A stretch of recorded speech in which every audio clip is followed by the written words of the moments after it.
John Kabateck is the National State Director for NFIB, National Federation of Independent Business. We are up in Sacramento at the Capitol for kind of a legislative day. What would you describe this day? Yeah, we're really excited about this. This is our 2025 Leadership Day in Sacramento. We're gathering about 25 small business members of our board, our leadership council, just active members who really believe that it's time for their voice to be heard. So we do this every year. Great opportunity for them to be heard. And boy, is this a year they need to be heard. What are some of the issues playing out right now as the legislature meets and decides on various bills to send to the governor? What's hot? What's hot right now and what we're going to be talking about over in the Capitol to our leaders, and actually we got the state treasurer, we've got Senate leaders, we've got assembly leaders, people from the governor's team. We're telling them the same thing. We need to hold the line on taxes, regulations, and frivolous lawsuits. And we want to make sure that small businesses can survive.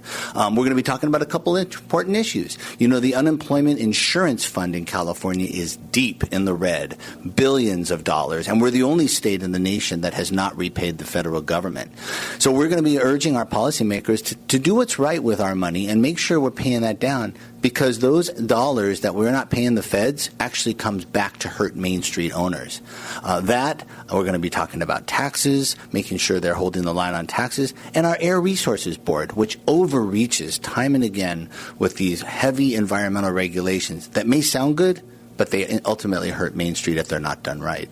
You've probably heard this, but some people say California is a tough state to have a business in.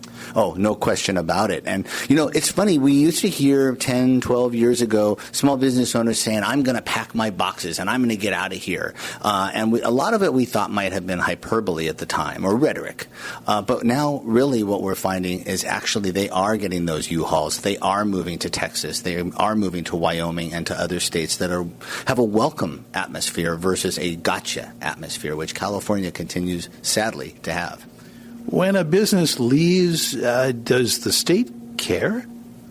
Well, we'd like to think so. You know, what we hear from our politicians in the Capitol and even at the local level is that they do care, that they are the backbone of the economy, that they matter, that they're the job creators, and they are, and they contribute to our economy. And remember, those tax dollars that small business owners pay on Main Street come back to help our first responders, our hospitals, our roads, our schools.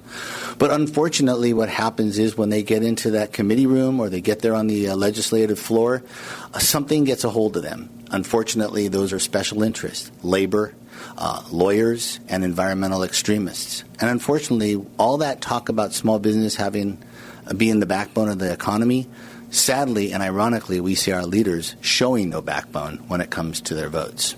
I understand you have some legislation you're working to get proposed or at least support.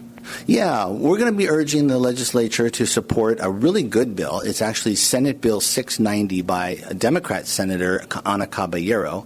And what it would do is it would actually make sure that businesses are not shaken down by these trial lawyers and plaintiffs' attorneys that continue to think that small businesses are an ATM.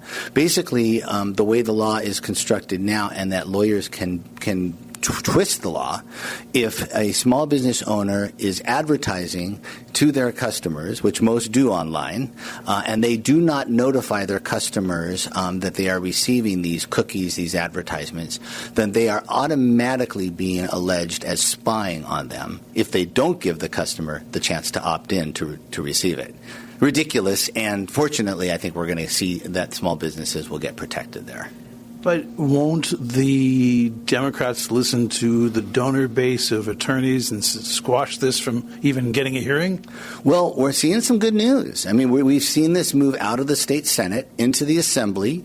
We are seeing it currently moving through the appropriations process and hopefully to the governor's desk. We're seeing it actually move more positively than we have many other bills that try to help protect small businesses from these lawsuits. So, because I do know that in the past, one of the little ways it works up here is something can be moving along and then suddenly it's stalled or it doesn't get a hearing date or they call it a 2-year bill. They have a bunch of games up here. Oh, absolutely. And it's very sad. You know, they just play this dark of night, sleight of hand game time and again. And we're going to be here to make sure that, you know, we're holding them accountable and letting them know that this is important, that small businesses make a difference. And finally, I'll say we're going to make sure that we're urging them to fully support the Proposition 36, the retail theft measure that was passed by more than 65% of the voters last November. Make sure that there's money there that our local DAs, our public safety leaders can use to enforce Prop 36.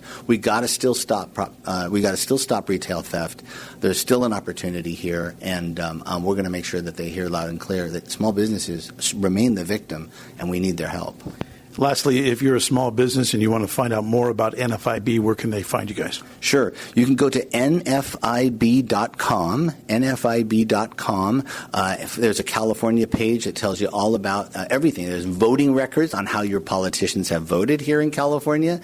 There is information about the legislative priorities. Most importantly, there is opportunity time and again there on that page for you to get involved, for you to be heard, and we will help you contact your elected officials.